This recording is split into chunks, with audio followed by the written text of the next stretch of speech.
साथियों नमस्कार, मैं अभिषेक आपका फिर से अपने इस YouTube channel the omega classes में स्वागत करता हूँ। आज हम भारतीय संविधान में वर्णित अनुच्छेद 15 का विशिष्ट और विशेष विश्लेषण करेंगे।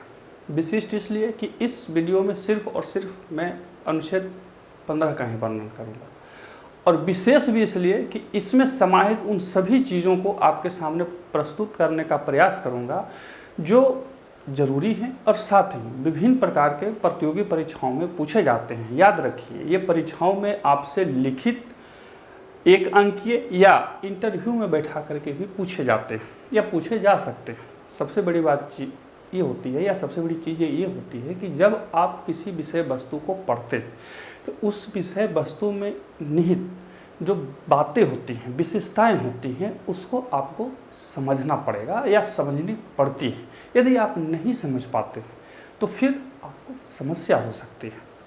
तो खैर, ये सब बड़ी बड़ी बातें हैं, आप हर जगह सुनते हैं, समझते रहते हैं। सबसे पहले देखते हैं अनुच्छेद 15। अभी हाल ही में कुछ दिन पहले कुछ दिन नहीं, लगभग साल 2 साल हो गई होगी, एक फिल्म आई थी अनुभव सिन्हा की। उसका नाम था आर्टिकल 15, आर्टिकल 15। शायद आयुष्मान खुराना उसमें हीरो थे और बहुत सारे कलाकार थे।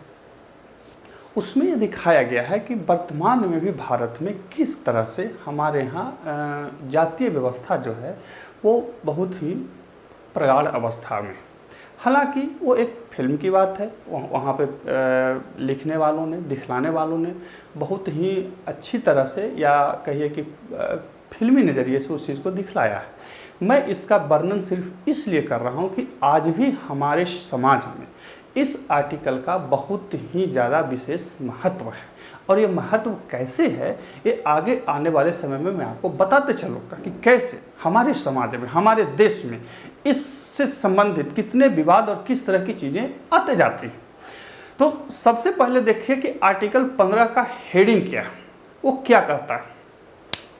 तो आर्टिकल 15 का जो हेडिंग है वो कहता है कि धर्म, मूलवंश, जाति, लिंग एवं जन्म स्थान के आधार पर विभेद का प्रतिषेध। यानी कि केवल जाति, धर्म, मूलवंश, लिंग और जन्म स्थान के आधार पर प्रतिषेध। यानी कि राज्य ऐसा कोई कानूनकृत या कार्य नहीं करेगा जो हमें, मतलब किसी भी व्यक्ति को, किसी भी नागरिक को, याद रखिए कि अनुच्छेद 15 जो है वो सिर्फ नागरिकों को प्राप्त है, गैर नागरिकों को नहीं प्राप्त है, विदेशियों को नहीं प्राप्त है, यह सिर्फ नागरिकों को प्राप्त है। और यह क्या कहता है, क्या क्या है, धर्म, मूलवंश, जाति, लिंग एवं जन्म स्थान, इन सारी चीज़ों को 1, 2, 3, 4, ये 5 चीज़ों को ध्यान रखिए आप। 1, 2, 3, 4, 5, ये 5 चीज़ें आपको काम देगी। किसी भी व्यक्ति का जो एक सर्वसाधारण निर्धारण या एक सर्वसाधारण पहचान मानी जाती है, वो जिस समय संविधान बना था और आज भी ऐसे ही है, इन्हीं के आधार पर माना जाता है कि वो किस धर्म का है। मूलवंश जो है वो भारत में ज़्यादा नहीं था, ये एक यूरोपीय पद्धति थी, लेकिन भारत में भी इसको रखा गया। बहुत सारे लोग हमारे यहाँ इस मानसिक बीमारी से, मैं बीमारी नहीं कहूँगा, मानसिक बीमारी से पीड़ित होते हैं कि ये फला कुल से संबंधित है। अब कैसे हैं, क्या है, आजकल डीएनए टेस्ट होता है, देख सकते हैं। लेकिन खैर, पीड़ित हैं तो अच्छी बात है, नहीं पीड़ित है तो भी अच्छी बात है। तो देखिए कौन कौन, पहला धर्म, दूसरा मूलवंश, तीसरा जाति, लिंग एवं जन्म स्थान। तो इनमें आपने जाति का वर्णन सुना होगा। हमारे देश में जाति जो है, देश ही क्यों, हमारे पूरे सभ्यता संस्कृति में, मतलब भारत के पूरे इतिहास में जाति जो है एक बहुत ही विशिष्ट स्थिति रखती है या विशिष्ट बात है। और पूरे विश्व इतिहास में ये जाति वाला जो सिस्टम है, कास्ट वाला जो सिस्टम है, वो एक अलग ही स्थान और अलग ही स्थिति दोनों रखती है। अब क्या कह सकते हैं, सभ्यता एवं संस्कृति के चलायमान स्थिति में कि ये हजारों सालों से चली आ रही है। और संविधान के द्वारा इसे क्या कहते हैं, मतलब इतने ज़्यादा उपाय करने के बाद आज भी लोग अपने कास्ट से बंधे हुए हैं या चिपके हुए हैं। हालांकि इसमें दोष सिर्फ लोगों का नहीं है, सभी का है, कानून का भी, कानून बनाने वाले का भी और कानून लागू करने वाले का भी। क्योंकि आप देखेंगे कि जब भी हम किसी सरकारी फॉर्म भरने जाते हैं तो वहाँ सारा चीज़ लिखा जाता है, आपका धर्म क्या है, आपकी जाति क्या है। तो जब आप धर्म लिख रहे हैं, जब आप जाति लिख रहे हैं, तो कहीं ना कहीं आप उस जाति से संबंधित माने जा रहे हैं। हालांकि आजकल इस पर भी बहुत सारे विवाद हो रहे हैं और बहुत सारे लोग उस कॉलम को छोड़ देते हैं। ये एक अच्छी बात है। गलत कब होगी वो मैं आगे बताते चलूँगा। तो यहाँ पे मेन मकसद बताना आपको है कि इसका जो हेडिंग है, इसका जो मुख्य बात है, ये 5 के आधार पे राज्य को विभेद करने से प्रतिषेध करता है। राज्य कौन है? राज्य की परिभाषा जो है अनुच्छेद 12 में सुस्पष्ट रूप से लिखी गई है। और याद रखिए कि अनुच्छेद 12 में वर्णित जो राज्य की परिभाषा है वो भाग 3 एवं भाग 4 के लिए ही है। ठीक है, यानी कि मूल अधिकार और क्या कह सकते हैं, नीति निर्देशक तत्वों के लिए जो 12 में लिखी गई है राज्य की परिभाषा। और राज्य की परिभाषा में क्या है? राज्य की परिभाषा में संसद, विधानमंडल, उससे संबंधित सारे संगठन और साथ ही आपके लोकल अथॉरिटी जो होते हैं वो सारे चीज़, जैसे क्या कहते हैं, नगर पंचायत, जिला परिषद, ये सब उसी में आते हैं। म्यूनिसिपैलिटी वगैरह भी उसी में आते हैं, राज्य में ही आते हैं। और साथ ही सरकार की ओर से काम करने वाले कोई भी संगठन, चाहे वो सरकारी हो या प्राइवेट हो, या सरकार की नीतियों को लागू करने वाले कोई भी संगठन या कोई भी व्यक्ति, एक व्यक्ति भी और राज्य की ही परिभाषा में आएगा। राज्य की परिभाषा हमारे यहाँ एकदम सुस्पष्ट लिखी गई है। बाद में माननीय सुप्रीम कोर्ट ने बहुत बार व्याख्या भी की है कि कौन कौन से राज्य में आएंगे। माननीय सुप्रीम कोर्ट का यहाँ तक कहना है, या उन्होंने अपनी व्याख्या में यहाँ तक बतलाया है कि कोई भी संस्था, कोई भी संगठन यदि सरकार के क्रियाकलापों को चलाती है, सरकार के क्या कहते हैं, किसी भी कार्य को क्रियान्वित करती है, तो उसे भी राज्य का ही एक रूप माना जाएगा। इसके पीछे कारण यह है कि यदि सरकार को ये लगता है कि हम कहीं पर कुछ दायित्वों से मुक्ति पाएं, तो क्या करेगा कि किसी संगठन को टेंडर दे देगा कि भाई तुम ही ये काम करो, हमको कोई ज़रूरत नहीं है। तो इस प्रकार से सरकारें जो है अपने दायित्वों से मुक्ति पा करके नागरिक अधिकारों को कुचल सकती हैं। तो इसीलिए संविधान निर्माताओं ने भी कहीं जगह नहीं छोड़ा और बाद में माननीय सुप्रीम कोर्ट ने भी कहीं जगह नहीं छोड़ा। बोला कि नहीं, कोई भी संगठन, कोई भी व्यक्ति जो संगठन के रूप में आपके कार्य को, आपके नीतियों को लागू करता है, तो वो राज्य की परिभाषा में ही आएगा। तो यह है राज्य की परिभाषा जो अनुच्छेद 12 में, किसमें? 12 में सुस्पष्ट वर्णित है। परीक्षाओं में जब पूछे कि राज्य की परिभाषा कहाँ वर्णित है, तो अनुच्छेद 12। अब देखिए अनुच्छेद 15 का 1, 15 में 6 सब क्लॉज है। मैं एक एक करके आपको बताते चलूँगा और उसमें कहाँ कहाँ पर उसका विभेद या अपवाद होगा वो भी बता दूंगा, ताकि जब आप बैठें, जब आप परीक्षाओं में बैठें, या जब आप दोबारा मेरे वीडियो देखने के बाद जब दोबारा पढ़ें, तो आपको समस्या ज़्यादा ना हो।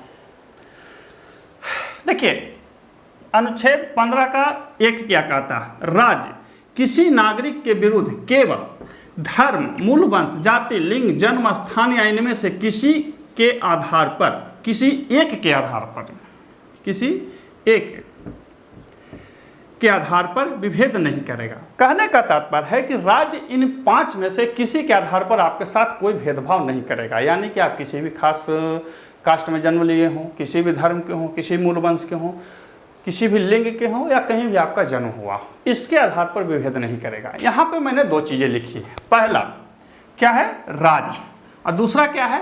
केवल।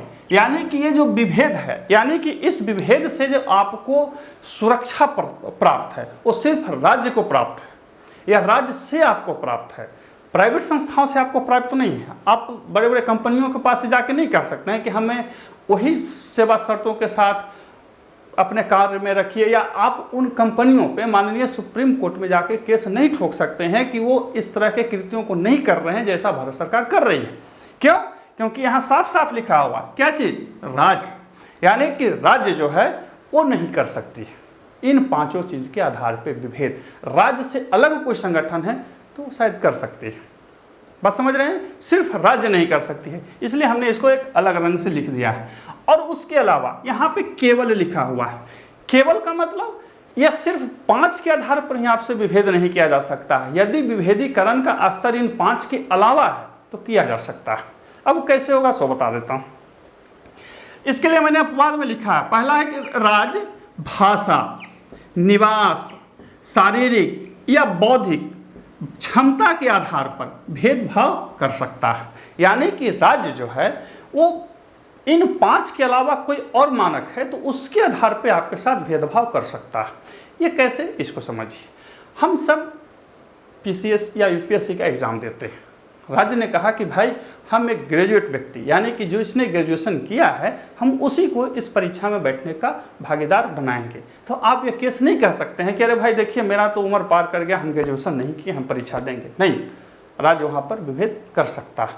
इसके ये तो मैंने समझने के लिए बताया। इसके अलावा बहुत सारी चीज़ें हैं जहाँ पे सरकारें ऐसा कर सकती हैं। जैसे पुल बनाने के लिए इंजीनियर की ज़रूरत होती है, हवाई जहाज़ उड़ाने के लिए पायलट की ज़रूरत होती है, तो उनके लिए कुछ निर्दिष्ट मानक रखे गए हैं, कुछ न कुछ ऐसे योग्यता रखी गई है जो जिसको प्राप्त करने वाले व्यक्ति ही उस विशिष्ट कार्य को कर सकते हैं। तो राज्य ऐसी शर्तें रख सकता है। वहाँ पे आप नहीं कह सकते हैं कि अरे हमें तो लिखा हुआ है संविधान में कि हमारे साथ भेद नहीं होगा। नहीं, बौद्धिक क्षमता के आधार पर राज्य आपके साथ भेदभाव कर सकती है। इसके अलावा शारीरिक क्षमता के आधार पर भी राज्य भेदभाव कर सकती है। जैसे बहुत सा आपने देखा होगा कि फौज में भर्ती होना है, या अमरनाथ वगैरह यात्रा, या भारत में जो कुछ ऐसे कठिन इलाकों में जाना या कठिन यात्राएं होती हैं, वहाँ पे सरकार शर्तें लगा देती हैं कि नहीं, जो इस फिजिकल फिट रूप व्यक्ति होंगे या जो फिजिकली फिट होंगे, हम उन्हीं को इसकी अनुमति देंगे। तो वहाँ पे आप ये नहीं कह सकते हैं कि भाई ये हमारे अनुच्छेद 15(1) में लिखा हुआ है कि हमारे साथ जन्म, धर्म, लिंग, इस सब के स्थान पर विभेद नहीं होगा। नहीं, राज्य यहाँ पर विभेद कर सकती है। इसके अलावा भाषा के आधार पर विभेद कर सकती है। पंजाब का पीसीएस या पंजाब की जो सरकारी मिशनरियां हैं, ये आशा रख सकती हैं कि उनके यहाँ नियुक्त होने वाले व्यक्ति को पंजाबी आना चाहिए।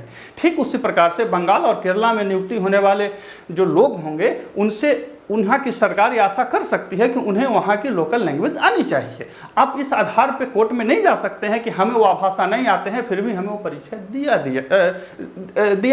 जाए। ऐसा नहीं कर सकते, क्योंकि वो एक विशिष्ट योग्यता है। उस योग्यता के बिना वहाँ के कृत्यों को आप निर्वहन नहीं कर सकते हैं। तो राज्य इस तरह के प्रतिबंध को आप पर लगा सकती है, और आप इन प्रतिबंधों के उल्लंघन के लिए सुप्रीम कोर्ट में नहीं जा सकते। आपको पता है ना कि जब मूल अधिकार का हनन होता है या किसी को लगता है कि मूल अधिकारों का उसके साथ भेदभाव किया जा रहा है, तो डायरेक्ट सुप्रीम कोर्ट का दरवाज़ा खटखटा सकता है। तो इन सब चीज़ों के आधार पे आप नहीं जा सकते हैं। फिर अगला है निवास। निवास और जन्म स्थान अलग अलग चीज़ है। निवास कहने का मतलब हो गया कि आदमी यह मान रहा है कि वहीं का निवासी है, वह उद्घोषित कर रहा है कि वह वहाँ का निवासी है। जन्म स्थान उसका कुछ भी हो सकता है।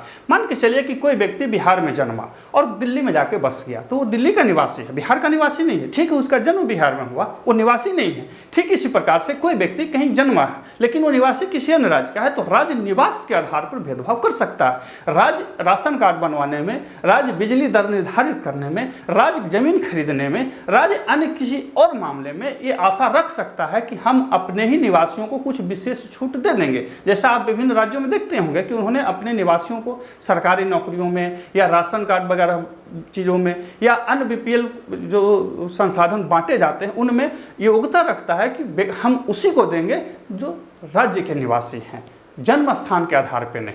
राज्य के निवासी हैं उन्हीं को देंगे। ये राज्य का बात है, ये राज्य ऐसा कर सकता है, निवास के आधार पर भेदभाव कर सकता है। चूंकि यहाँ जन्म स्थान लिखा हुआ है, क्या लिखा हुआ है? जन्म स्थान, निवास नहीं लिखा हुआ। निवास अलग चीज़ होती है, जन्म स्थान अलग चीज़ होती है।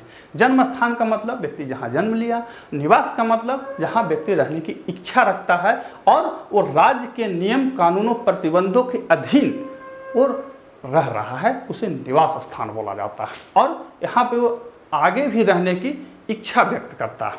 बात समझ रहे हैं? तो राज्य इन सब चीज़ों के आधार पर भेदभाव कर सकता है। अब देखिए, एक मामला समझते होंगे या सुनते होंगे कि आप विभिन्न प्रकार के हॉस्पिटल में जाते होंगे तो वहाँ देखते होंगे कि जो रोगियों की सेवा करने वाले होते हैं, नर्स जो होती हैं, अधिकतर महिलाएं ही होती हैं। क्यों होती है? राज्य इस तरह की शर्तें ला सकता है कि नहीं नहीं, एक काम करो, जो नर्स में ज़्यादा महिलाओं को ही रखो, क्योंकि राज्य को लगता है एक क्या कहते हैं, एक मानक रूप में लगता है कि सेवा भाव में महिलाएं जो होती हैं वो थोड़ा ज़्यादा सहनशील होती हैं। तो इस तरह की चीज़ों को राज्य मानते हुए वहाँ पे उनको ज़्यादा तरजीह दे सकता है और आप वहाँ पे ये नहीं कह सकते हैं कि लिंग के आधार पर मेरे साथ भेदभाव किया जा रहा है। समझ में आ गई? कहीं कोई दिक्कत नहीं होनी चाहिए। अर्थात राज्य इन 5 के आधार के अलावा कोई चीज़ है तो उसके आधार पर वो भेदभाव आपके साथ कर सकता है और आप उसके भेदभाव के लिए ये नहीं कह सकते हैं कि मेरे मूल अधिकार का हनन हो रहा है। तो ये था अनुच्छेद 15 का 1, यानी कि राज्य इन 5, यानी कि कौन कौन, किसी नागरिक, याद रखें यहाँ शब्द एक और शब्द है नागरिक, गैर नागरिक नहीं, गैर नागरिकों को प्राप्त नहीं है। केवल मैंने पहले बता दिया, धर्म, मूल वंश, जाति, लिंग या जन्म स्थान या इनमें से किसी एक के आधार पर भेदभाव नहीं करेगा। ये राज्य की एक क्या कहते हैं, राज्य पर लादा गया या राज्य पर दिया गया एक अच्छा ही दायित्व है। अब देखते हैं अनुच्छेद 15 का 2 और 15 का 3 को। अब देखते हैं 15 के 2। देखिए मैं इसमें पूरे अनुच्छेद को अक्षरशः संविधान से उठाकर लिख दिया हूँ, साथ ही उसमें जो अपवाद है वो भी मैंने लिख दिया है, ताकि जब आप परीक्षाओं में बैठें तो वाद और अपवाद दोनों आप में ध्यान रहे। साथ ही जो अपवाद होते हैं मैं उसे स्पष्ट रूप से आपको समझा देने का प्रयास करूंगा ताकि कोई कंफ्यूजन न रहे। देखिए 15(2) जो है वो थोड़ा बड़ा है। सबसे पहले समझ लीजिए कि जब संविधान बन रहा था तो वहाँ उस समय क्या स्थिति थी। हमारे देश में जातिगत आधार पर बहुत ज़्यादा विभेदीकरण थी। स्थिति ये थी कि बहुत सी जातियाँ जो थी वो बहुत सी कुछ जातियों का छाया तक देखना पसंद नहीं करते थे। उनके लिए अलग कुएं थे, उनके लिए अलग तालाब थे, उनके लिए चलने के अलग मानक थे, रहने के अलग मानक थे।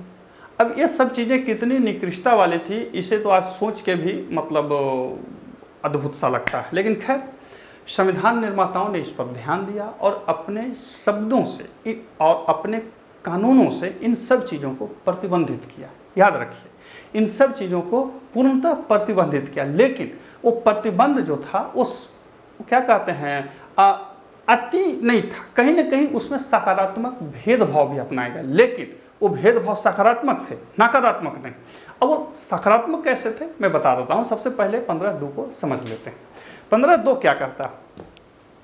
15(2) कहता है कि कोई नागरिक, देखिए यहाँ पर फिर लिखा हुआ है नागरिक केवल धर्म, मूलवंश, जाति, लिंग, जन्म स्थान या इनमें से किसी एक। देखिए यहाँ पे सब लिखा हुआ है और साथ ही इनमें से किसी एक भी लिखा हुआ है, यानी कि इन सब के प्रभाव या किसी एक के प्रभाव, किसी के आधार पे कोई भेदभाव नहीं किया जाएगा। कहाँ नहीं किया जाएगा? सो देखिए 15(2) का क्या कहता है? दुकानों, सार्वजनिक भोजनालयों, होटलों और सार्वजनिक मनोरंजन के स्थानों में प्रवेश या पूर्णतः या अंशतः राज्य निधि से पोषित या साधारण जनता के प्रयोग के लिए समर्पित कुओं, तालाबों, स्नान घाटों, सड़कों तथा सार्वजनिक समागम के स्थानों के उपयोग के संबंध में किसी भी नियोक्ता दायित्व, निर्बंधन या शर्त के अधीन नहीं होगा। इसके शब्द को पढ़ लीजिए, सीधा सीधा लिखा हुआ है कि सरकार या सार्वजनिक चीज़ें जो होंगी, सरकारी चीज़ें और सार्वजनिक चीज़ें, उस सभी के लिए खुली होंगी और इस पर किसी भी प्रकार का आरोप कर रहे हैं, किसी भी प्रकार का क्या कहते हैं प्रतिषेध इन 5 के आधार पर नहीं लगाया जाएगा। बात समझ रहे हैं? मैंने शुरू में ही बोला था कि ये 5 ध्यान रखेंगे, इसके अलावा कुछ है तो सकारात्मक भेदभाव लगाया जा सकता है। अब कैसे, जो समझिए। हमारे यहाँ बुजुर्गों को रेलवे में देखते होंगे कि बुजुर्गों को नीचे वाला सीट दिया जाता है, लोअर बर्थ दिया जाता है। आप वहाँ पे नहीं कह सकते हैं कि अरे आप बुजुर्ग को दीजिएगा तो हमको क्यों नहीं दीजिएगा। नहीं, वो सकारात्मक भेदभाव है, उनकी शारीरिक क्षमता कुछ अलग है। तो यहाँ पर जो भेदभाव है वो शारीरिक क्षमता के आधार पर। ठीक उसी प्रकार से कुएं के मुंडेरों पर देखते होंगे कि थोड़ा ऊंचा कर दिया जाता है या लिख दिया जाता है बच्चे दूर रहें। लिखा जाता है नहीं लिखा जाता है? आप क्या कहते हैं जैविक उद्यानों में गए होंगे तो लिखा रहता है बच्चे दूर रहें। तो बच्चे बोल सकते हैं कि भाई हमको काहे दूर रखेंगे, हम भी तो धर्म, लिंग, जाति के आधार पर हमसे विभेद किया जा रहा है। नहीं, आपसे बौद्धिक क्षमता के आधार पे, शारीरिक क्षमता के आधार पे सकारात्मक भेदभाव किया जा रहा है। अर्थात वैसा भेदभाव जो आपकी सुरक्षा के लिए या किसी व्यक्ति की सुविधा के लिए उसके विशिष्टता के आधार पे, याद रखिए उनके साथ मानवीय विशिष्टता के आधार पे जो दिया जा रहा है वो सकारात्मक भेदभाव है और राज्य ऐसा उत्पन्न कर सकती है। यहाँ पे ध्यान रखिए कि उस सकारात्मक भेदभाव में फिर ये 5 चीज़ नहीं होंगे। वहाँ ऐसा नहीं लिखा होगा कि हिंदू के बच्चे जाएंगे, मुसलमान के बच्चे नहीं जाएंगे, या मुसलमान के बच्चे जाएंगे, सिख के बच्चे नहीं जाएंगे। नहीं, बच्चे मतलब बच्चे, बुजुर्ग मतलब बुजुर्ग, औरतें मतलब औरत। यानी कि शारीरिक क्षमता, बौद्धिक क्षमता, या यहाँ पर क्या लिखा हुआ है, सार्वजनिक दुकानों, यहाँ पर इसका है कि जो सरकारी या सार्वजनिक है उन पर ये भेद लागू है, उन पर ये प्रतिबंध लागू है, प्राइवेट पे नहीं। यदि मेरा कोई प्राइवेट तालाब है, स्विमिंग पूल है, तो हम ही वहाँ स्नान करेंगे, वो सार्वजनिक नहीं हो सकते। कोई व्यक्ति ये दावा नहीं कर सकते कि भाई अमुक आदमी का एक बहुत अच्छा स्विमिंग पूल है, उसमें गुलाब का फूल लगा हुआ, हम जाकर नहाएंगे। आप ऐसा नहीं कर सकते क्योंकि वो प्राइवेट है। ये जो बनाया हुआ है उस व्यक्ति की अपनी संपत्ति है। साथ ही मंदिरों में, दुकानों में, कहीं पर भी जो प्राइवेट चीज़ है वहाँ पे आप ये दावा नहीं ठोक सकते हैं कि हम वहाँ जाएंगे ही जाएंगे। बात समझ रहे हैं? जो सरकारी है वहाँ पे आपका सारा दावा सही है, जो प्राइवेट है वहाँ पे दावा सही नहीं है। ये इसका एक सकारात्मक प्रतिबंध हुआ। दूसरा मैंने लिख दिया है अपवाद, सकारात्मक भेद। सकारात्मक भेद मैंने पहले ही बोला कि बुजुर्गों के लिए, बच्चों के लिए, या शारीरिक क्षमता के आधार पे, बौद्धिक क्षमता के आधार पे विभेद किया जा सकता है, बस है ना। ये विभेद को आप चैलेंज नहीं कर सकते, लेकिन सर्वसाधारण के लिए यही है कि हम कहीं भी किसी भी प्रकार के सड़कों पर चल सकते हैं, किसी भी घाट पे स्नान कर सकते हैं, कोई भी दुकान में जाके खा सकते हैं, कोई भी रेस्टोरेंट में खा सकते हैं, किसी भी होटल में ठहर सकते हैं, और हमें इन सब में से किसी आधार पर भेदभाव का शिकार नहीं होना पड़ेगा। और यदि हम होते हैं तो ये कानून अपराध होंगे और इसके लिए जो करेगा उसको सजा मिलेगी। तो ये 15 का 2 है और वे उसका सकारात्मक भेदभाव है। अब समझते हैं 15 के 3 को। देखिए यहाँ तक 15 का 1, 2 और 3 तक क्या है कि ये संविधान में लिखा हुआ था, और इसके बाद और अपवाद दोनों को आप साथ में ध्यान देखते चलेंगे। समस्याएं शुरू होती है 15 के 4, 5 और 6। खैर वो आगे आएगी, बताते चलूँगा। तो ये 15 का 2 था। 15 का 2 का सीधा लबुलवाब यही है कि हम इन सब चीज़ों का उपयोग कर सकते हैं। इसका एक अर्थ आप ये भी लगा सकते हैं कि जब देश आज़ाद हुआ था, जब देश संविधान बना था, तो उस समय इन सब चीज़ों में बहुत ही ज़्यादा विभेदीकरण था। बाभन के लिए कुएँ अलग थे, ओबीसी के लिए कुएँ अलग थे, और एससी के लिए कुएँ अलग थे। एससी के कुएँ पर एससी के कुएँ ही पिएंगे, अमुक जाति के कुएँ पर अमुक जाति के लोग ही पिएंगे, अमुक जाति के तालाब पर अमुक जाति के ही लोग स्नान करेंगे। ये अपने देश के विकास और अपनी संस्कृति के क्या कहते हैं, गिरने के लिए, नीचे जाने के लिए ये सबसे बड़ा उत्तरदायी कारक था। संविधान निर्माताओं ने इस कारक पर बहुत ही बड़ा संवैधानिक प्रहार किया। अब देखते हैं अनुच्छेद 15 का 3 और 15 के 4 को। देखिए 15 का 3 बिल्कुल साधारण है। साधारण ये है कि वह स्पष्ट उद्घोषणा करता है कि राज्य महिलाओं एवं बच्चों के लिए कोई विशेष उपबंध कर सकती है, और इस अनुच्छेद की कोई बात उसे इस तरह के विशेष उपबंध करने से प्रतिबंधित नहीं करेगी। यानी कि अनुच्छेद 15 में जो वर्णित है, धर्म, मूलवंश, लिंग, जाति या जन्म स्थान के आधार पर जो विभेद है, वो महिलाओं एवं बच्चों के समय कानून बनाते समय वो उसको प्रतिबंधित नहीं करेगी। राज्य ऐसा कर सकती है। अब मामला आता है कि क्या जब वो सुस्पष्ट लिखा हुआ है कि लिंग के आधार पर भेदभाव नहीं होगा, तो फिर महिलाओं के लिए विशेष क्यों? सवाल है। बच्चों के लिए तो समझ में आ रही है कि वो बच्चे हैं, लेकिन महिलाओं के लिए क्यों? जब आपने लिखा कि लिंग के आधार पर भेदभाव नहीं हो सकते हैं, जब गोलियां वो भी चला सकते हैं, गोली हम भी चला सकते हैं, तो फिर भेदभाव क्यों किया जाएगा? तो इसके पीछे सिर्फ लैंगिक ही नहीं, लैंगिक, सामाजिक और साथ साथ मानसिक स्थिति को भी रखा गया। हर जैविक स्थिति हर पुरुष और महिला की, यानी कि पुरुष और महिलाओं में जो जैविक स्थिति होती है वो अलग होती है, और हमारे यहाँ या किसी भी जीव जंतुओं में स्त्री और पुरुष दोनों तत्वों के जो बनावट होते हैं वो कुछ अलग होते हैं। तो उनकी अलग स्थिति को देखते हुए राज्य कुछ विशेष पर उपबंध उनके लिए कर सकती है। जैसे मैं एक साधारण सा बात बताऊं कि अवकाश, छुट्टियां सरकारी स्तर पर देखिएगा या प्राइवेट संस्थाओं में भी देखिएगा कि एक अवकाश मिलता है। संतान उत्पत्ति के बाद जो अवकाश मिलता है वो पिता को यानी कि पुरुष को, जिसको पैटर्निटी लीव बोला जाता है, वो कम दिनों की होती है। कहीं कहीं 15 दिन, कहीं कहीं 12 दिन, कहीं कहीं 20 दिन होती है। लेकिन मातृत्व अवकाश मैटर्निटी लीव जो होता है वो लंबा होता है, वो 6 महीने के लिए होती है। तो यहाँ पे पुरुष ये नहीं मांग कर सकते हैं कि भाई हमारे यहाँ पुत्र या पुत्री जन्म ली है, हमें भी 6 महीना का दिया जाए या हमें भी 2 महीना का दिया जाए। याद रखिए, पेट में उस महिला ने पोसा है, आपने नहीं। तो इस आधार पर राज्य आपके साथ भेदभाव कर सकती है, क्योंकि वहाँ जरूरत अलग है। महिलाओं की समाज में, महिलाओं की घर में एक विशिष्ट स्थिति होती है। उस स्थिति को ध्यान रखते हुए इस भेद को, इस सकारात्मक भेद को रखा गया है। साथ ही ध्यान रखेंगे कि उनकी शारीरिक जरूरतें भी अलग होती हैं, इसके लिए वो एक अलग उनके साथ व्यवस्था किया जा सकता है। उनके शौचालय अलग हो सकते हैं, उनके आराम करने के कमरे अलग हो सकते हैं, उनके बैठने की क्या कह सकते हैं व्यवस्थाएं अलग हो सकती हैं। आपने देखा होगा कि सार्वजनिक वाहनों में महिलाओं को बैठने के लिए अलग सीटें रखी जाती हैं। अब आप ये नहीं कह सकते हैं कि जब हमारे यहाँ लैंगिक भेदभाव नहीं है तो उन्हें क्यों दिया जा रहा है। उन्हें दिया जा सकता है। हो सकता है कि वो प्रेग्नेंट हो, उनके पेट में गर्भ हो, बच्चा गर्भ हो या उनके पेट में बच्चा हो, तो उसमें उनके लिए विशेष स्थिति की ज़रूरत होती है, उनको विशेष सेवा की ज़रूरत होती है। तो राज्य इन सब स्थितियों को देखते हुए महिलाओं के लिए विशेष उपबंध कर सकती है। और सी बहुत सारी बातें हैं जो शायद मेरे दिमाग से वर्तमान में विस्मृत हो रही हो, लेकिन जो समझ में आ रही है मैं आपको बता रहा हूँ। आप भी इसको समझ सकते हैं कि आखिर ये भेदभाव, याद रखिए, लैंगिक आधार पर नहीं हो रही है, लैंगिक विशिष्टता के आधार पर हो रही है। बात समझ रहे हैं? लैंगिक विशिष्टता के आधार पर हो रही है। जब सार्वजनिक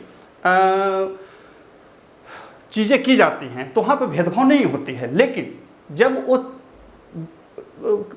मामला यानी कि वो जो भेदभाव है सकारात्मक हो, किसी की विशिष्ट स्थिति हो, तो वहाँ पे भेदभाव किया जा सकता है। जैसे विकलांगों के लिए शौचालय अलग बनाया जाता है, बच्चों के लिए शौचालय अलग बनाया जाता है। आज सार्वजनिक क्या कह सकते हैं, सार्वजनिक स्थानों पे, रेलवे प्लेटफॉर्म पे, बस स्टैंड पे, सब जगह एक क्या कहते हैं कानून है, एक बातें कही गई है कि बच्चों के जो भोजन होते हैं या बच्चों के खाद्य पदार्थ जो होते हैं आपको उस दुकान पर सामने रखना पड़ेगा, ताकि दिखाई पड़े कि हाँ बच्चों की ज़रूरतों की चीज़ें यहाँ उपलब्ध हैं। तो आप ये नहीं कह सकते हैं कि अरे भाई जब बच्चा के लिए है तो मेरा भी कुछ होना चाहिए, एक आध पैक दारू भी रखवा दो, कम से कम आनंद लेंगे। नहीं, आप ये नहीं कह सकते। बच्चों की क्षमता, बच्चों की ज़रूरत आपसे अलग होती है, तो राज्य उनके लिए कोई विशेष उपबंध कर सकती है। वही स्थिति महिलाओं के साथ भी है। महिलाएं जो होती हैं वो परिवार की धुरी होती हैं, और साथ ही उनकी शारीरिक मानसिक ज़रूरतें अलग हमसे होती हैं। तो उन ज़रूरतों को देखते हुए राज्य सकारात्मक भेदभाव कर सकता है। आप एक सार्वजनिक शौचालय में मांग नहीं कर सकते हैं कि जो महिला शौचालय है हम उसका उपयोग करेंगे, या महिलाओं का जो रेस्ट रूम है हम वहाँ जाके आराम करेंगे, या महिलाओं के बैठने की जो स्थान है हम वहाँ जाके बैठेंगे, क्योंकि भेदभाव नहीं है। नहीं, भेदभाव है। राज्य ऐसा भेदभाव कर सकती है क्योंकि उनकी ज़रूरत, उनकी स्थिति और उनकी मांग अलग होती है। ये मांग उनकी जैविक है, याद रखिए, जैविक है, लैंगिक नहीं। तो इस तरह से राज्य जो है वो भेदभाव कर सकता है। तो परीक्षाओं में या इंटरव्यू में जब पूछे तो इन सब विषय वस्तुओं को जरूर ध्यान रखेंगे। अब है 15(4). देखिए, अभी तक जो मैंने बताया वो मामला साफ साफ था, कहीं कोई दिक्कत नहीं। 1, 2, 3, 1 घोषणा कर दिया, 2 सार्वजनिक स्थानों पर जाने से नहीं रोक सकता है, 3 महिलाओं एवं बच्चों के लिए, 4, 5, 6 जो है यही समझना है। ये विवादास्पद चीज़ है हमारे देश में और आगे भी रहेंगी। देखिए, हमारे देश में 15 और 16 विवादास्पद है। 15 जहाँ बहुत ही वाइड रेंज का मामला है, वही 16 थोड़ा संकुचित मामला है। अनुच्छेद 16 जो है वो सिर्फ नौकरियों में आरक्षण की बात करता है। बात समझ रहे हैं? यदि नौकरी नहीं है तो आरक्षण नहीं मिलेगी, मिलेगी। कहाँ कहाँ मिलेगी, कैसे मिलेगी, इसी के लिए लाया गया है अनुच्छेद 15(4), और ये लाया गया था प्रथम संविधान संशोधन 1951 में। याद रखिएगा, प्रथम संविधान संशोधन 1951 में लाया गया, इसको जोड़ा गया। यानी कि मूल संविधान में ये चीज़ नहीं थी, मूल संविधान में वही 5 चीज़ था, बाद में इसे जोड़ा गया। अब जोड़ा गया तो कुछ न कुछ कहानी होगी, कुछ न कुछ मामला होंगे। तो यहाँ पे मैं 2 मामले आपको एक कहानी के रूप में बता देता हूँ। पहला मामला आया सी रामराजन बनाम मद्रास। मद्रास की सरकार ने क्या किया तत्कालीन कि शायद मद्रास की सरकार ने ये किया कि उसने मेडिकल कॉलेज में सीटों का आरक्षण कर दी। बोला कि जो श्रेष्ठ ब्राह्मण हैं उनके लिए 6 सीट, जो ब्राह्मणों में थोड़ा नीचे हैं उनके लिए 4 सीट, जो ओबीसी हैं उनके लिए 2 सीट, जो गैर ब्राह्मण हैं उनके लिए 6 सीट, जो SC ST हैं उनके लिए 2-2 सीट, और जो मुसलमान हैं उनके लिए 1 सीट। और इस प्रकार से मेडिकल कॉलेज में उन्हें सीटों का बंटवारा कर दिया। मैं ये जो आंकड़े हैं थोड़े बहुत अलग हो सकते हैं, आप गूगल पर देख सकते हैं। तो इसमें क्या हुआ कि सीटों का आरक्षण धर्म, मूल वंश, लिंग के आधार, जाति के आधार पर कर दिया गया। लिंग तो नहीं, जाति के आधार पर कर दिया गया। मामला चला गया सुप्रीम कोर्ट। सुप्रीम कोर्ट ने उस मामले को असंवैधानिक कर दिया। बोला कि नहीं, आप इस आधार पे क्या कहते हैं, आरक्षण नहीं दे सकते। गलत भी था भाई, ब्राह्मण, गैर ब्राह्मण, ओबीसी, मुसलमान, ये क्या है, ये तो सब्ज के आधार पर जब प्रतिबंधित है तो आप कैसे आरक्षण दे सकते हैं। तो मामला खत्म हो गया। सेम समय में महाराष्ट्र सरकार बनाम जसवंत कौर, शायद एक मामला था जो सुप्रीम कोर्ट में आ गया। उस मामले में यह हुआ कि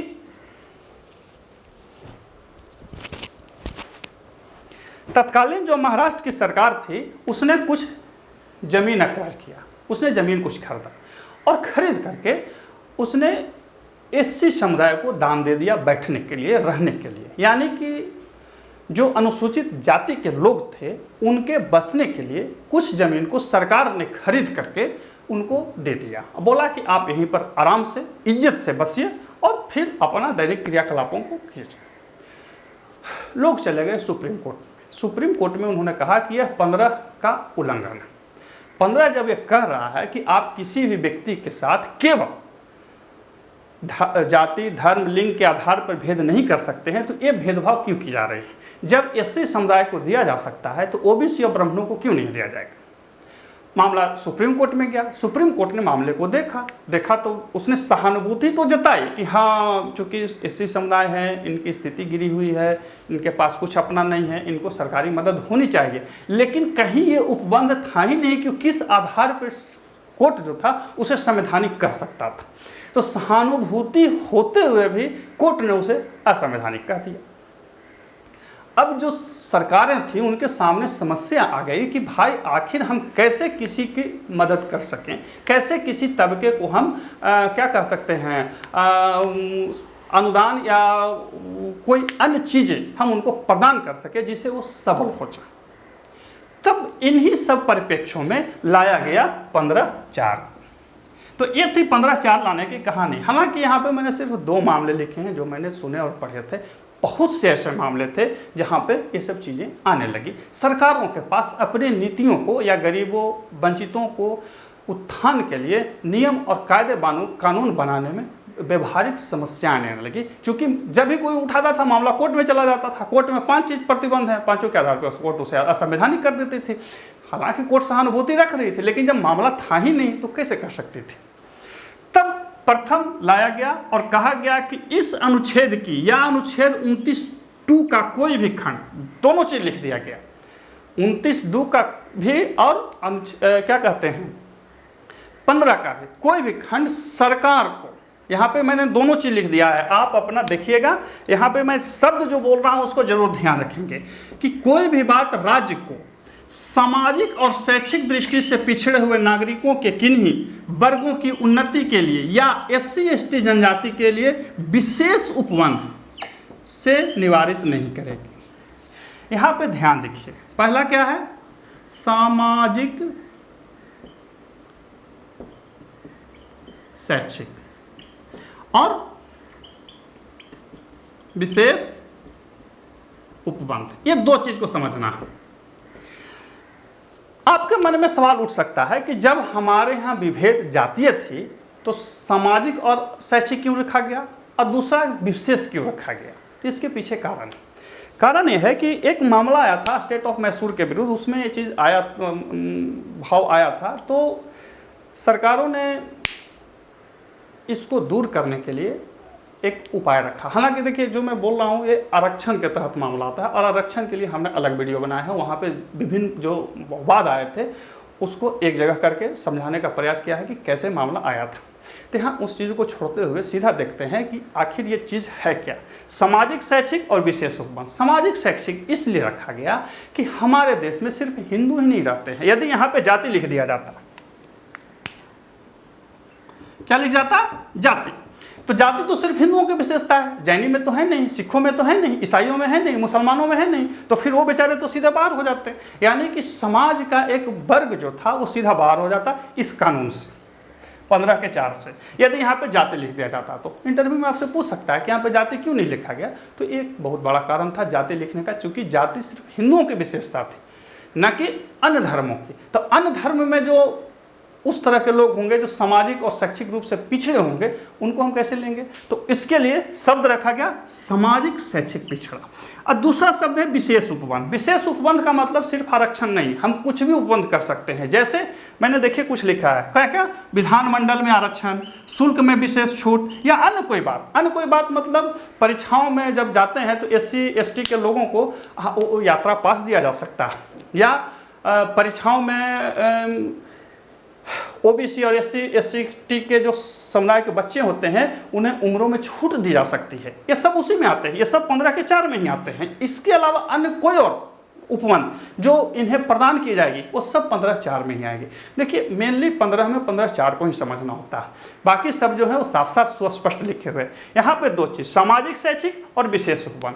अब मामला है कि सामाजिक शैक्षिक पिछड़े कौन होंगे, है ना, और ये विशेष उपबंध कौन होंगे। तो विशेष उपबंध का मतलब ऐसा कोई भी उपबंध जो सरकारों को लगता है कि इस खास या किसी खास समुदाय के उत्थान के लिए जरूरी है, वो कर सकती है। जैसे यात्रा में छूट, रहने सहने में छूट, इसके अलावा उनके लिए कोई भी ऐसा कृत्य जिससे उनको सबल बनाया जा सके। याद रखिए ये सारा छूट जो होगा सकारात्मक होगा, नकारात्मक नहीं होगी। यानी कि उनको किसी के विरुद्ध अधिशेष नहीं दिया जाएगा। ऐसा नहीं है कि कोई सवर्ण का बच्चा है तो उनके विरुद्ध इस समुदाय के बच्चों को अधिशेष दे दिया जाएगा, नहीं, अधिशेष नहीं दिया जाएगा। ऐसा नहीं किया जाएगा कि उसके प्रतिभा को खत्म कर दिया जाए। ये जो प्रारंभ से पिछड़े हुए थे इनको सिर्फ एक सबल दिया जाएगा ताकि वे भी समाज की मुख्य धारा में शामिल हो सके और राष्ट्र के निर्माण में अपना योगदान दे सके। और इस प्रकार के उपबंधों को विशेष उपबंध कहा जाता है। मैंने पहले ही बताया, विशेष उपबंध का मतलब विधानमंडल या कहीं पर भी छूट दिया जा सकता है, सीटों के लिए आरक्षित कर दिया जा सकता है। इसके अलावा उनके लिए कुछ विशेष उपबंध करवा दिए जाते हैं, जैसे कोई सार्वजनिक जगह है या कोई भी प्रकार की जगह है, वहाँ पे उनको कहा जा सकता है कि भाई आप अपने किसी खास समारोह मिलन स्थितियों को रख सकते हैं। देखिए विशेष उपबंध मतलब ये राज्य के मन के ऊपर, एक चीज़ ध्यान रखिएगा। दूसरा यहाँ इसमें ध्यान रखिएगा कि ये जो विशेष उपबंध है वो राज्य की इच्छा के ऊपर है, ये समुदाय उस पर दावा नहीं ठोक सकते। ये चीज़ ध्यान रखेंगे कि ये जो है ये 15-4 में जो दिया गया है ये राज्य की इच्छा के ऊपर है, दावा नहीं है तो मूल अधिकार में ही, लेकिन राज्य के मन के ऊपर है, राज्य की इच्छा के ऊपर है कि क्या विशेष उपबंध कर सकता है। लेकिन जो समुदाय है यानी कि सामाजिक और शैक्षिक रूप से पिछड़े समुदाय हैं या SC ST के लोग हैं या अन्य ऐसे कोई लोग जो इसमें वर्गीकृत आते हैं, वो दावा नहीं ठोक सकते, है ना। अब है कि सामाजिक और शैक्षिक रूप से पिछड़े कौन होंगे, तो इसके लिए हमारे यहाँ आयोग है और वही आयोग जो है निर्धारित करती है। अब हमने इसके लिए अलग वीडियो बना रखा, आप वहाँ देख सकते हैं। और विभिन्न राज्यों के जो राज्यपाल हैं वो इसके लिए घोषणा हमेशा करते हैं, वो जारी करते हैं लिस्टों को, तो वो चीज़ आते हैं। तो ध्यान दीजिए क्या क्या हमने बोला इसमें कि इस अनुच्छेद की या अनुच्छेद 29(2) का कोई भी बात राज्य को सामाजिक और शैक्षिक दृष्टि से, ध्यान रखेंगे, राज्य को सामाजिक और शैक्षिक, शब्द बहुत गहरा है, शब्द पर ध्यान रखेंगे, कोई कंफ्यूजन नहीं होगी। कास्ट नहीं लिखा हुआ है, कास्ट इसलिए नहीं लिखा हुआ है कि सिर्फ मामला हिंदुओं का हो जाता। सामाजिक और शैक्षिक में सब शामिल है, कोई भी शामिल हो सकता है।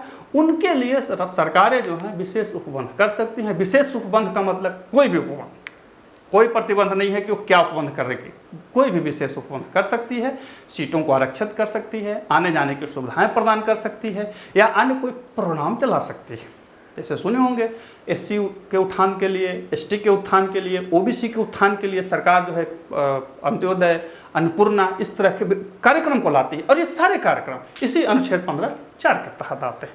यानी कि अन्य अब से जब आप पढ़ने बैठें, समझने बैठें, तो जब आपको लगे कि SC ST या OBC के लिए, OBC मतलब सामाजिक शैक्षिक रूप से पिछड़े के लिए ओबीसी में बार बार बोल दे रहा हूँ ताकि आपको समझने में कोई ज़्यादा दिक्कत नहीं हो। हालांकि ये सामाजिक और शैक्षिक जो पिछड़ा है वर्ग है या सामाजिक शैक्षिक रूप से पिछड़े का जो कंसेप्ट है वो थोड़ा बड़ा है, वो ज़्यादा बड़ा है। यहीं से फिर आगे निकल कर EWS वाला चला जाता है। तो खैर वो आगे देखेंगे।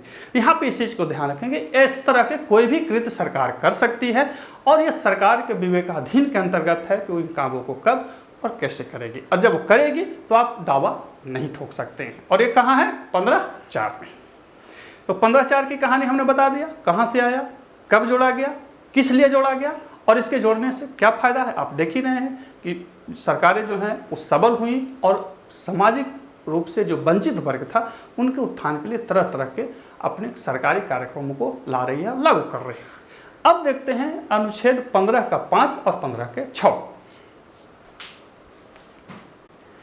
अब देखते हैं अनुच्छेद 15 के सब क्लॉज 5 और सब क्लॉज 6 को। ये दो थोड़ा नए हैं और ज़्यादा विवाद में रहते हैं, या आपने समाचार पत्रों में ज़्यादा सुना होगा। खास करके अनुच्छेद 15 के 6 को तो बहुत ज़्यादा। देखिए, एक चीज़ जब इस तरह की चीज़ों को पढ़ते हैं तो ध्यान रखेंगे कि कास्ट सिस्टम, जाति व्यवस्था जो थी वो हिंदुओं की एक विशिष्ट व्यवस्था थी। एक दौर में विशिष्ट थी, कालांतर में सड़ गई, सड़ी ऐसे कि उसने पूरी संस्कृति को ही लगभग लपेटे में ले लिया। लेकिन खैर बीती हुई बात है। तो ये सारा खेल जो है यहीं पे आके शुरू होता है और यहीं पे आके समाप्त हो जाता है।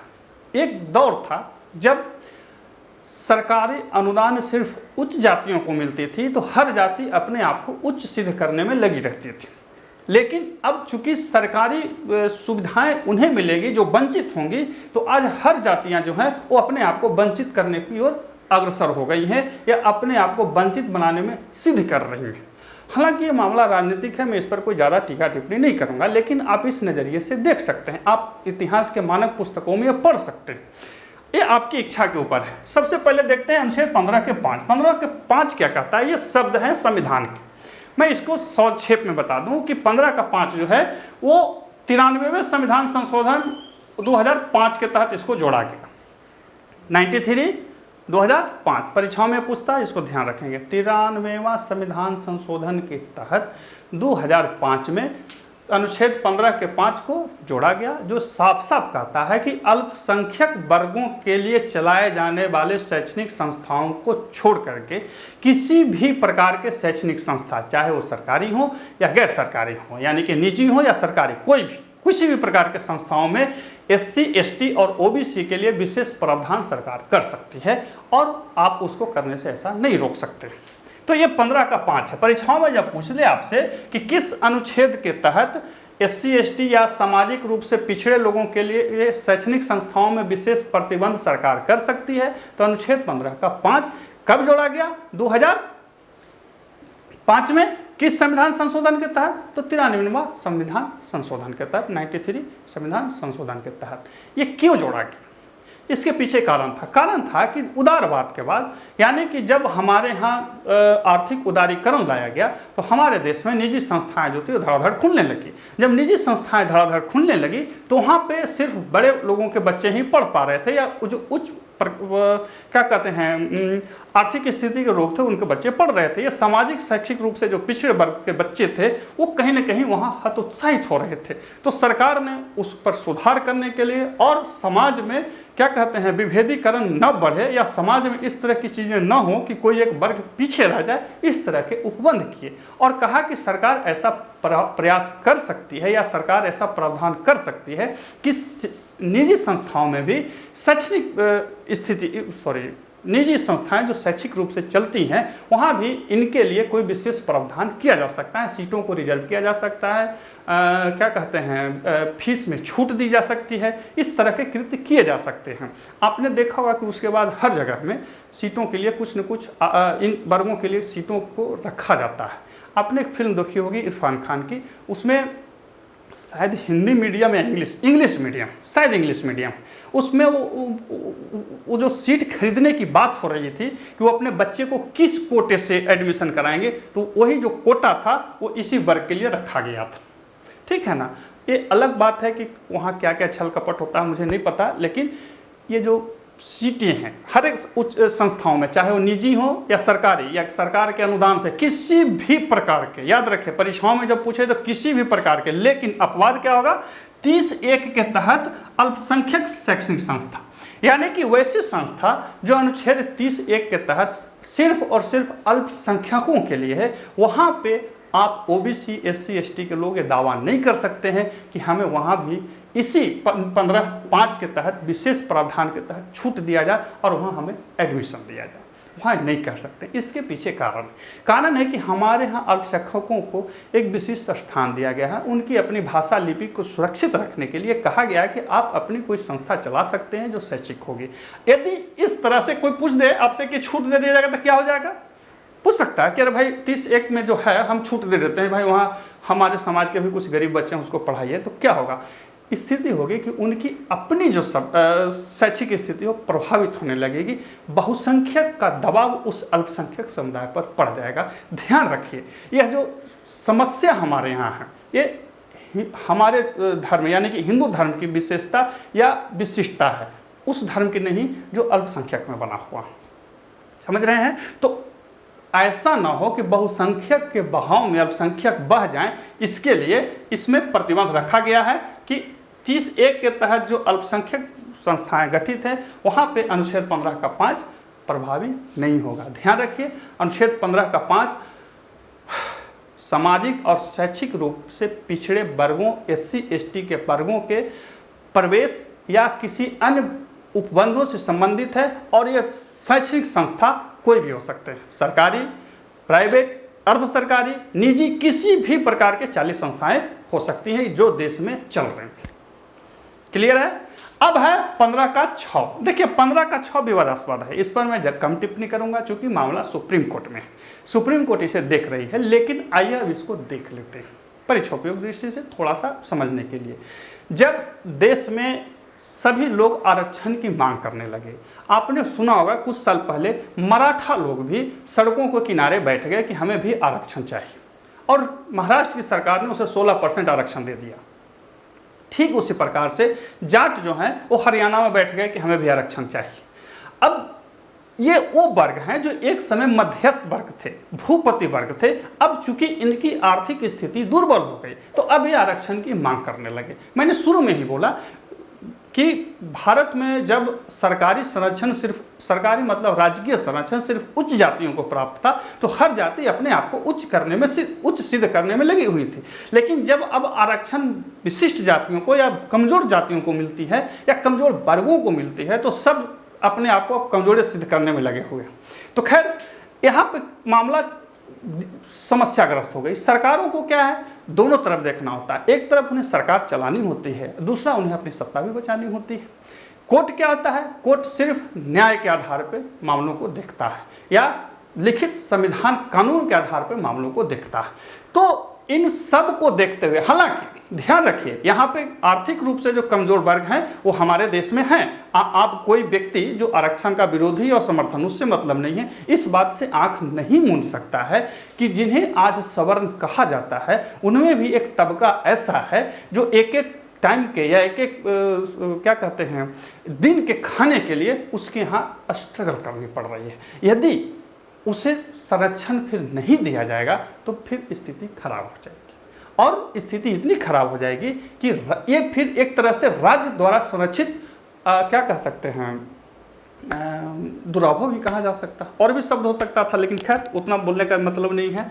अनुच्छेद 15 का 6 क्या कहता है कि राज्य अनुच्छेद 15(4) और 15(5) को छोड़कर आर्थिक रूप से कमजोर वर्गों, याद रखिए 15(4) और 15(5) छोड़ करके, 15(4) और 15(5) को छोड़ करके, यानी कि 15(4) और 15(5) में जो वर्णित है उनको छोड़ करके आर्थिक रूप से कमजोर लोगों के लिए कोई विशेष उपबंध कर सकती है, और वो विशेष उपबंध शैक्षणिक के साथ साथ अन्य कोई विशेष उपबंध हो सकती है। सेम चीज 16 में भी जोड़ा गया और वहां नौकरियों में आरक्षण कर दिया गया, और ये जो आरक्षण है वो 10% अधिकतम रखा गया। याद रखिए 10% नहीं कहा गया कि कम, अधिकतम 10% रखा गया। अब मामला फंस जाता है कि ये जो आरक्षण है, लेकिन खैर उसको पहले देख लेते हैं। यहाँ पे विशेष प्रावधान है तथा शैक्षणिक संस्थाओं में प्रवेश हेतु विशेष उपबंध करने की शक्ति होगी। यानी कि राज्य जो है 15(4) और 15(5) की स्थितियों को छोड़ करके आर्थिक रूप से कमजोर लोगों के लिए कोई विशेष उपबंध कर सकती है, और साथ ही शैक्षणिक संस्थाओं में प्रवेश के लिए कोई विशेष उपबंध कर सकती है। आपने देखा होगा कि उसके बाद IIT और नीट में 10% आरक्षण EWS को दे दिया गया, और अन्य राज्यों ने भी इस तरह के काम किए। इसी कानून के बाद ये सब कानून हुआ, यानी कि EWS आरक्षण जो है वो 15(6) के तहत विशेष उपबंध और साथ ही शैक्षणिक संस्थाओं में दिया जाता है। नौकरियों में 16 में सेम चीज जोड़ा गया, ठीक है ना, वो बाद में चर्चा करेंगे, पहले अभी हम यहीं पे कर लेते हैं। एक बार में सब चीज़ को पढ़ने से कंफ्यूजन होती। नौकरी का जब भी मामला आएगा 16 रहेगा, विशेष या शैक्षणिक संस्था रहेगा तो 15 रहेगा, इतना ध्यान रखेंगे। तो अब चूंकि ये मामला संविधान का है, अब ये मामला सुप्रीम कोर्ट के पास है, तो इस पर कोई ज़्यादा बहस करने की आवश्यकता नहीं है। वर्तमान में यही स्थिति याद रखिए कि 10% आरक्षण जो EWS को अधिकतम है, वो मिनिमम नहीं अधिकतम है, वो कोई सरकार 2% भी दे सकती है, कोई सरकार 3% भी दे सकती है, और 10% आरक्षण 15(6) के तहत ही दिया गया है। और यह मामला 103वां संविधान संशोधन के तहत 2019 में जोड़ा गया। कब जोड़ा गया? 2019 में। किसके तहत? संविधान 103वां संविधान संशोधन के तहत इसको जोड़ा गया। यहाँ पे एक ध्यान रखिएगा कि ये जो जोड़ा गया वो 50% आरक्षण के अलावे, याद रखिए ये जो EWS आरक्षण होता है वो 50% आरक्षण के अलावे। सुप्रीम कोर्ट की सख्त और साफ चेतावनी है कि आप SC, ST, OBC और अन्य विभिन्न वर्गों को जो, तो माननीय सुप्रीम कोर्ट का ये साफ कथन है कि इंदिरा साहनी मामले में, जिसे मंडल मामला भी कहा जाता है, कि कोई भी आरक्षण, किसी को भी आरक्षण आप 50% से आरक्षण ज़्यादा नहीं दे सकते। तो इस मामले में यानी कि 15(6) के मामले में सरकार ने 10% अधिकतम उस 50% के अलावे दे दिया। तो अब ये मामला कोर्ट में है, कोर्ट इसे देखेगी कि किस तरह से है, कैसे है, और उसके बाद जो फैसला देगी वो सर्वमान्य होगी और जो होगा। अब मामला कोर्ट में है तो यहाँ पे दो चीज़ ध्यान रखिएगा कि पहला, कि कोर्ट ने पहले ही निर्देश दिया था और पहले ही कहा था कि आरक्षण किसी को भी किसी भी प्रकार से दे 50% से ज़्यादा नहीं होनी चाहिए, नहीं होगी। और यहाँ पे ये संविधान संशोधन के द्वारा ये संविधान में डाल दिया गया, यानी कि अब कोर्ट की मजबूरी है कि वो इसे देखे। समझ रहे हैं? हालांकि मैं कोई बहुत ज़्यादा अब इस पर टिप्पणी नहीं करूंगा, क्योंकि मामला कोर्ट में है, जब तक कुछ फैसला नहीं आएगी तब तक इस पर क्या कहना। लेकिन सिर्फ यह ध्यान रखेंगे कि 15(6) के तहत ही EWS को आरक्षण दिया जाता है, विशेष उपबंध किया गया है। याद रखिए, नौकरियों में आरक्षण 16 में जाएगा, विशेष उपबंध 15 में है, और शैक्षणिक संस्थाओं में जो आरक्षण है वही 15(6) में है, जो आपने देखा होगा विभिन्न शैक्षणिक संस्थाओं में, जैसे IIT, नीट वगैरह में इन्हें दिया गया। और ये 103वां संविधान संशोधन 2019 के तहत दिया गया। इसके अलावा 15(5) जो था वो SC, ST, OBC को शैक्षणिक संस्थाओं में दिया गया, और वो 93वां संविधान संशोधन 2005 के तहत दिया गया। लेकिन ये दोनों में जो विभेद है वो क्या कहते हैं, अल्पसंख्यक वाला मामला है। अल्पसंख्यक वाला मामला है जो दोनों में विभेद है। ध्यान रखेंगे कि किसी भी प्रकार के अल्पसंख्यक समुदाय द्वारा संचालित जो शैक्षणिक संस्था है वहाँ पे ये आरक्षण लागू नहीं होंगे। इसके अलावा भारत में कोई भी संस्था, सरकारी हो, गैर सरकारी हो, निजी हो, सरकार के अनुदान से चले, जिस प्रकार के भी हो, वहाँ ये आरक्षण लागू होंगे या वहाँ ये विशेष उपबंध लागू होंगे। अब इसमें ध्यान दीजिए, मैं ज़्यादा क्या बोलने जाऊँ कि किसको आरक्षण चाहिए, किसको आरक्षण नहीं चाहिए, किस तरह से देंगे, किस तरह से नहीं देंगे, ये हमारे यहाँ एक राजनीतिक और सामाजिक दोनों मुद्दा है। मैं कभी कभी टीवी चैनलों में या न्यूज़पेपरों में या किन्हीं राजनीतिक व्यक्तियों की बातें सुनते रहता हूँ, तो उसमें कुछ लोग व्यंग से EWS वाले मामले को सुदामा कोटा कहते हैं। कहनी भी चाहिए, राजनीति है तो व्यंग होनी भी चाहिए, लेकिन ये ध्यान रखिए कि यदि सुदामा दरिद्र है, गरीब हो चुका है, तो ये कृष्ण का दायित्व बनता है कि उसे भोजन प्रदान किया जाए। और इधर सुदामा का यह दायित्व है कि अतीत की बातों को हटाते हुए भविष्य में अपने बौद्धिक क्षेत्र को बढ़ाते हुए, अपने बौद्धिक कर्म को बढ़ाते हुए ऐसे कृष्ण पैदा करें जो देश को शांति के मार्ग पर रखते हुए चतुर्दिक विकास करें। ठीक है, अब ये वीडियो होगा समाप्त। यही तक था ये 15 अनुच्छेद 15। इसको मैं फिर से यदि रिमाइंड करूँ तो ये ध्यान रखिए कि 15 का एक जो है वो धर्म, लिंग, मूलवंश, जाति, जन्मस्थान के आधार पर विभेद को रोकता है, लेकिन इसके अलावा यदि कोई विभेद है तो सरकार कर सकती है। 2 कहता है कि सार्वजनिक किसी भी प्रकार के स्थानों, होटल, मनोरंजन जैसे सिनेमा हॉल वगैरह कहीं पर भी जाने से इन 5 के आधार पर भेद नहीं किया जा सकता है, लेकिन सकारात्मक भेद हो सकती है। सकारात्मक भेद मतलब अभी आपने कोरोना देखा था। कोरोना काल में क्या हुआ, सरकार ने सार्वजनिक स्थानों पर जाने को लोगों के लिए प्रतिबंधित कर दिया। तो अब आदमी वहाँ ये नहीं कह सकता है कि काहे प्रतिबंध लगा दिए, संविधान में तो लिखा हुआ नहीं। सकारात्मक प्रतिबंध लग सकते हैं क्योंकि उससे बीमारियाँ फैलेंगी। ठीक इसी प्रकार से बुजुर्गों के लिए, बच्चों के लिए, महिलाओं के लिए कोई न कोई विशेष प्रतिबंध कर सकती है। 15(3) महिलाओं के लिए विशेष उपबंध की व्यवस्था करता है, अर्थात महिलाओं के लिए कुछ ऐसे कृत्य किए जा सकते हैं जो उनकी ज़रूरतों को, जो उनकी क्या कह सकते हैं, स्थिति को गरिमापूर्ण रख सके और अपने कार्य को निष्पादित कर सके। 4 मैंने बोला कि 4 1951 के प्रथम संविधान संशोधन में जोड़ा गया और ओबीसी, एससी, एसटी को विशेष उपबंध के साथ ही उन्हें अन्य किसी भी चीज़ों में विशेष हित के लिए, याद रखिए, विशेष हित के लिए सरकार को उपबंधित करने के लिए या सरकार को कानून बनाने के लिए अधिकृत किया गया। कैसे किया गया, क्यों किया गया, उसकी कहानी मैंने बताई। उसके बाद 15(5) और 15(6).